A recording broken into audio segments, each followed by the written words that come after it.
Hey everybody, it's fucking Money in the Bank, the summary, because I don't really feel like watching the pay-per-view after seeing the results.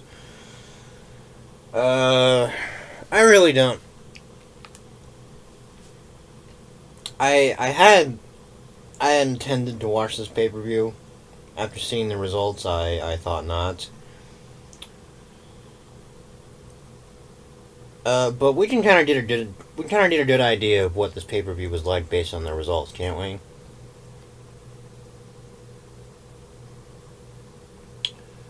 Let's see. Let's have a look at that. And right off the bat, I would like to say that I went 5-5-1 in my predictions. You'll see what the one is later. I mean, you don't even need to take a fucking guess. It's pretty obvious. But let's continue. On the pre-show, the Bludgeon Brothers defeated Luke Gallows and Carl Anderson to defend the WWE SmackDown Tag Team Championships. I can't comment on match quality, but the match result is not what I predicted, but also not surprising. Because, I kind of had this absurd notion that WWE would actually make some sense and give the titles to the club, since they're aligned with AJ Styles right now. I guess I was wrong. I mean, it's as much as I liked Luke Harper and Eric Rowan, this gimmick is really a one-trick pony, and I don't see it going much longer than this, but evidently WWE does. I don't know, maybe they'll lose it at Extreme Rules. I have no idea at this point.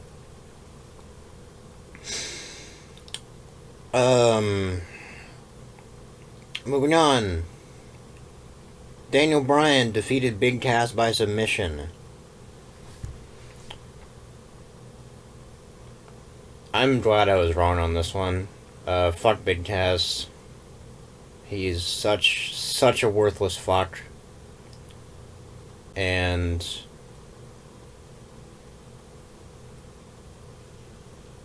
I'm honestly really glad they didn't give him a win back.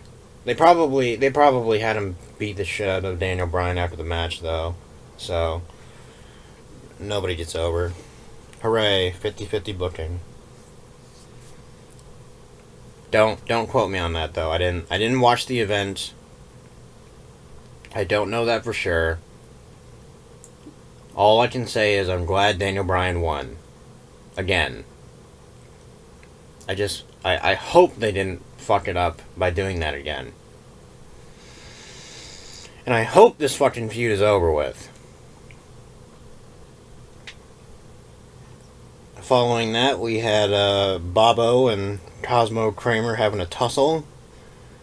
It was probably very shitty, and I hope this feud is over. Because, it kind of makes no fucking sense.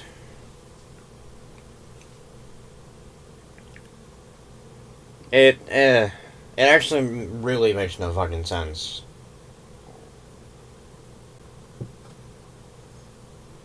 I don't fucking get it.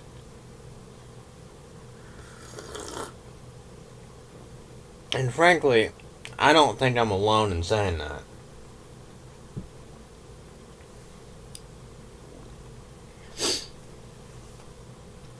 I mean, what is this about?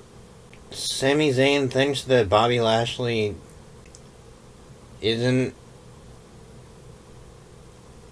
a military veteran,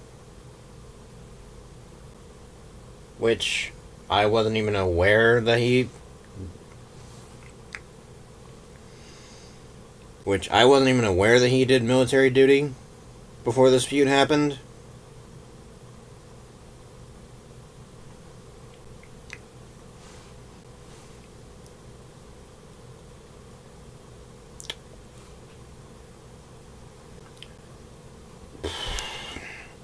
Oh, okay.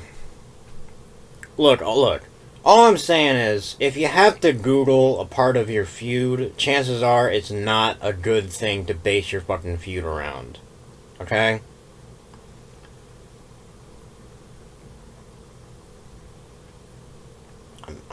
I'm throwing it out there.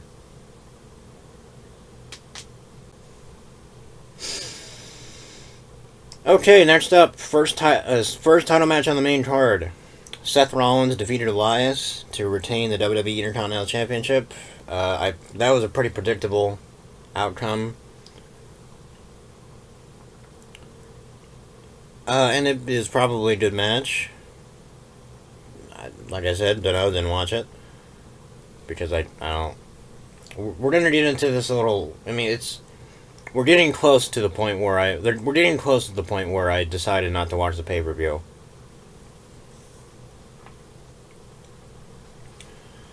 But, yes, fucking Seth Rollins wins again.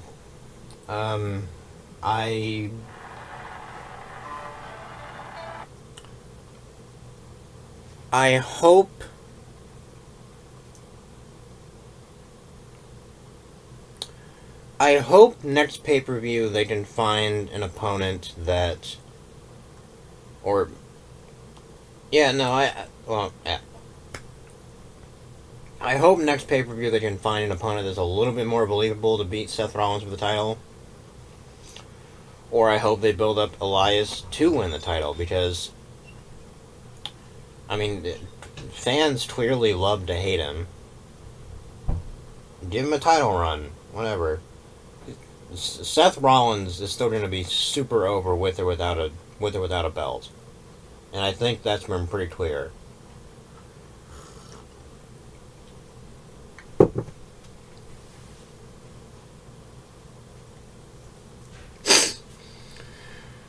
After that, we had the Women's Money in the Bank ladder match. Alexa Bliss defeated Becky Lynch, Charlotte Flair, Ember Moon, Lana, Naomi, Natalya, and Sasha Banks to be Miss Money in the Bank. Can't say I saw this one coming. But good for her.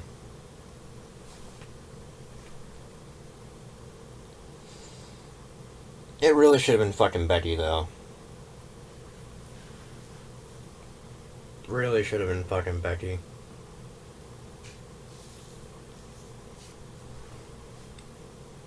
That's really all I have to say about that.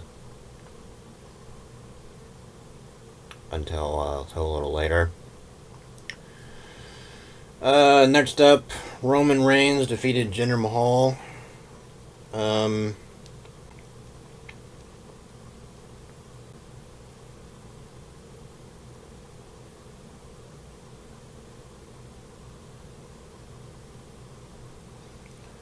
Well, Matthew of Botchamania kind of tweeted what I thought would happen. It featured all of our favorites. CM Punk, Boring, Rusev Day, NXT, and Johnny Wrestling. So this leads me to believe this is not a very good match. Or a match that, even if it was good, nobody would have given a fuck about. And Roman Reigns winning... I mean, they were in a no-win situation regardless of who won, because nobody gives a fuck about either of these two people. But I don't know. I think Roman Reigns winning is just a slightly bigger kick in the dick. Whatever. Roman wins, lol. After that, Carmella defeated Asuka to retain the WWE SmackDown Women's Championship.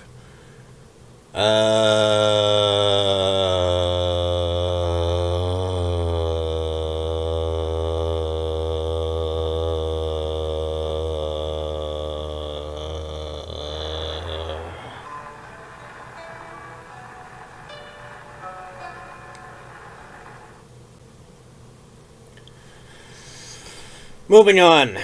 AJ Styles defeated Shinde Nakamura in a last man standing match to retain the WWE Championship. I have conflicting feelings on this. On one hand, I did predict AJ Styles to win the title, and I'm not, like, pissed or anything that he retained. But, like, why does WWE feel so intent on bringing up Shinsuke Nakamura, making him a big deal, putting him in a title match with Jinder Mahal almost immediately after he was called up last year, and have consistently kept him in the world title scene since then, in various ways, and then he just consistently fucking loses clean every goddamn time. Or, well, semi-clean anyway. The Jinder Mahal stuff, he had the fucking Singh brothers every goddamn time. And, there was a fucking, the double kick, dick kick, no contest, and double count out. Look, all I'm saying is it doesn't really make Shinsuke Nakamura look good to keep fucking losing.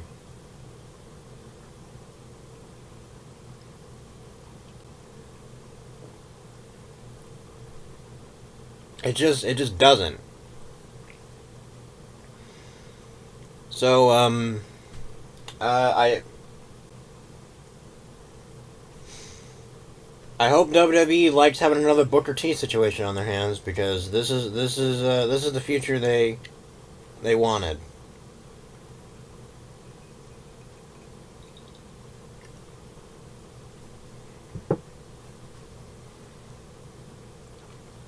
Probably a good match, though. Next up, Ronda Rousey defeated Nia Jax by disqualification, which means Nia Jax retained her WWE Raw Women's Championship. Kind of saw that coming, because there was only two ways out of that corner: either Ronda Rousey wins the title or Ronda Rousey wins the match by DQ. Because they made a terrible fucking decision having this match anyway. Because the outcome was so fucking obvious, one way or the other.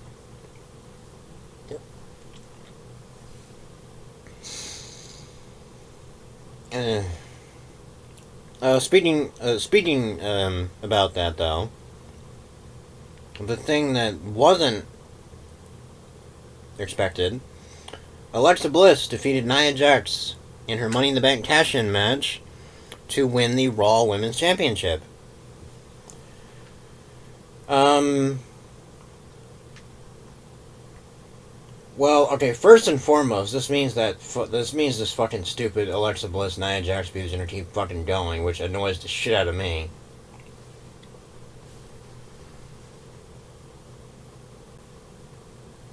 But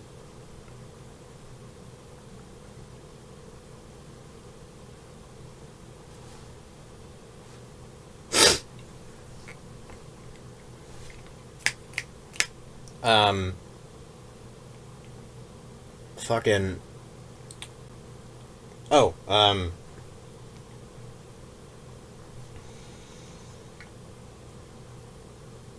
kind of see this as a twofold problem. Or, well, maybe a little bit more than that, but I see this as a problem. First and foremost, you have two women's champions on the main roster that, let's face it, can't really wrestle. Carmella is not a wrestler. And Alexa Bliss, though she's a better wrestler than Carmella, I would not classify her as a wrestler either. She's a very good performer. Wouldn't classify her as a wrestler.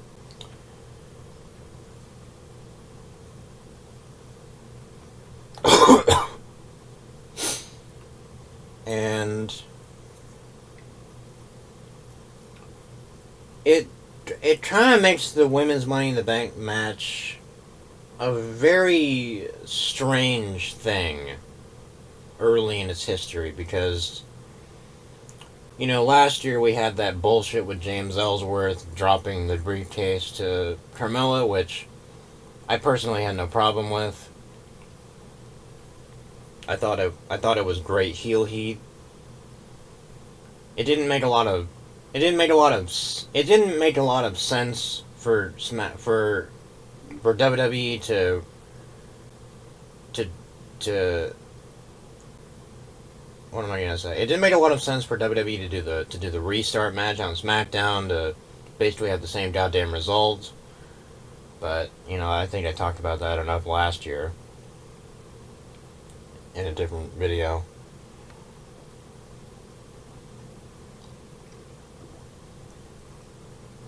But that's not really what we're getting at. That's old news. It's that Carmella took for fucking ever to cash in. Almost to the point that people just fucking forgot she had the goddamn briefcase. And she finally cashed in on Charlotte after WrestleMania. Or, yeah, no, it was after WrestleMania. It wasn't at WrestleMania. That would have been interesting.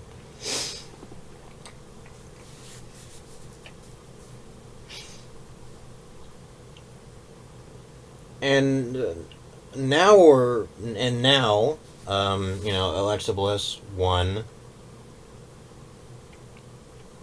the Money in the Bank briefcase and cashes it in at the pay-per-view.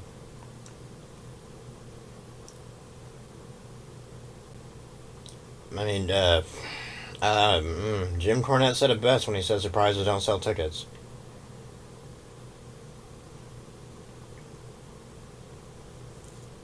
And I don't have a problem with her cashing it in now. I mean, whatever, just get it over with. It fits her character. But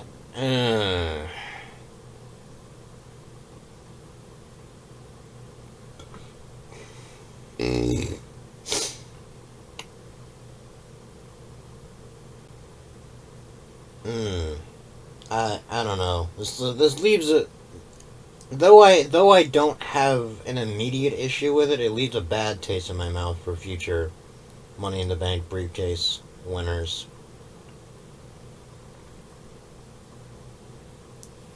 Like, I hope this isn't going to be a thing where either they hold it for too long or hold it for not long enough. I mean, I guess it doesn't really matter so long as they win the title, but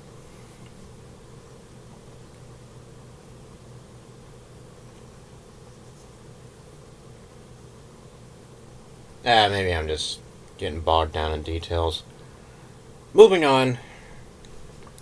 Braun Strowman defeated Bobby Roode, Finn Balor, Krispy Kreme Owens, Kofi Kingston, Rusev, Samoa Joe, and The Miz in the Money in the Bank ladder match for the World Championship contract.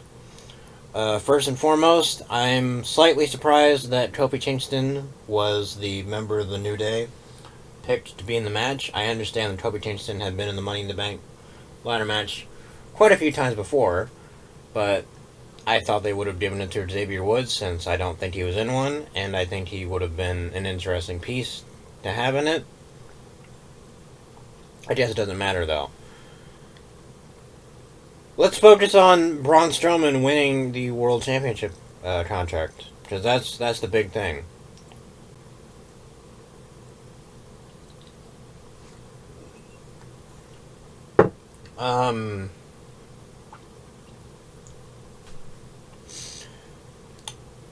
I mean, this is not unprecedented because Kane won the Money in the Bank ladder match in 2010. And subsequently kicked Rey Mysterio's ass at the pay-per-view. He was also the first person to cash in at the pay-per-view.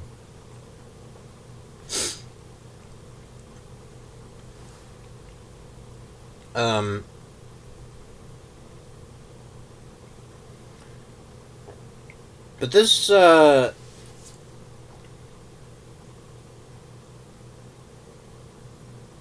I don't really know how to feel about this. I don't know if this is a good thing or a bad thing. Because...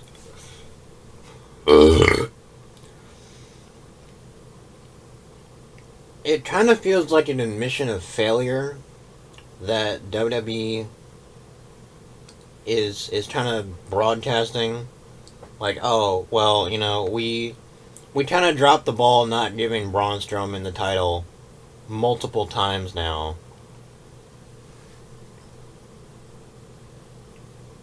So we're gonna give him an easy out to win it now.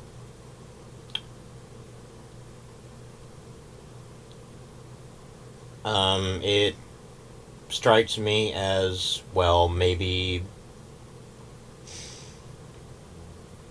this strikes me as an, oh, this is how they're gonna mitigate the damage of Roman Reigns winning the title.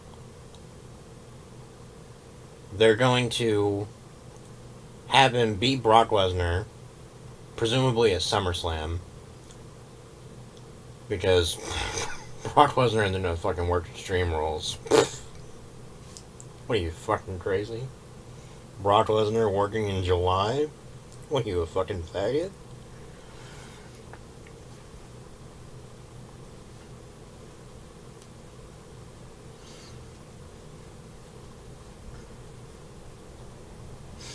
Anyway, they're gonna have him.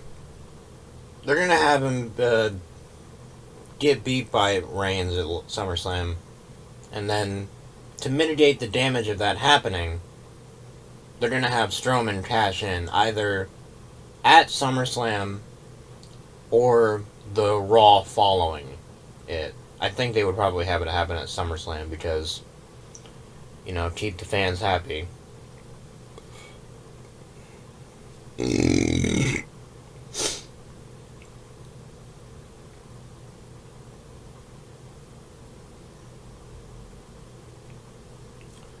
But I don't, I don't, and I'm conflicted on whether or not that's a good idea, because, I mean, what does Braun Strowman really do other than just break things?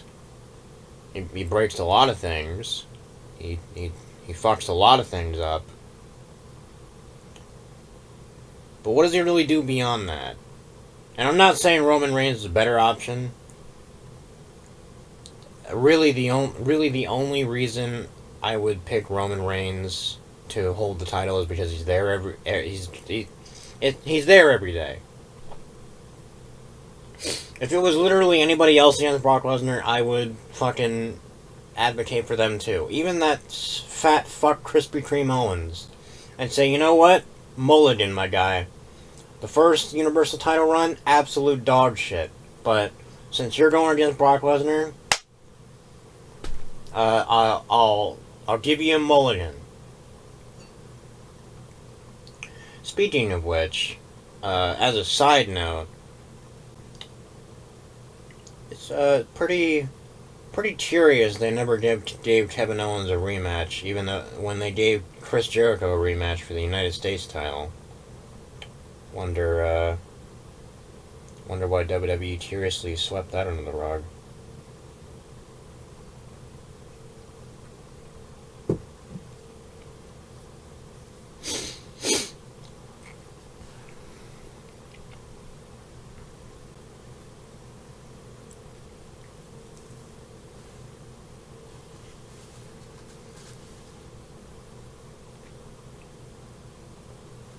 I guess it doesn't really matter, though.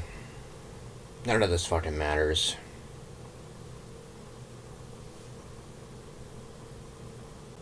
I don't know. What's the next one? No, not the United Kingdom Championship Tournament. Which, who gives a fuck about that?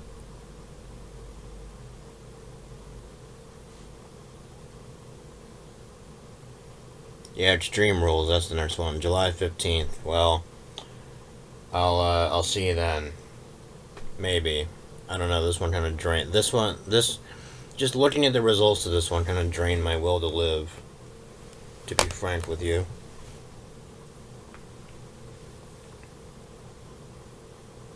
Oh, and for the record, the results of the Shinsuke the results of the result of the AJ Shinsuke match is the one that made me decide not to watch the pay per view, because though I concluded that it was probably a good match, that was the point where I thought, something this doesn't really seem like it's worth my time the rest of the way through. You be the judge of whether or not I was right on that, but I'm gonna go anyway.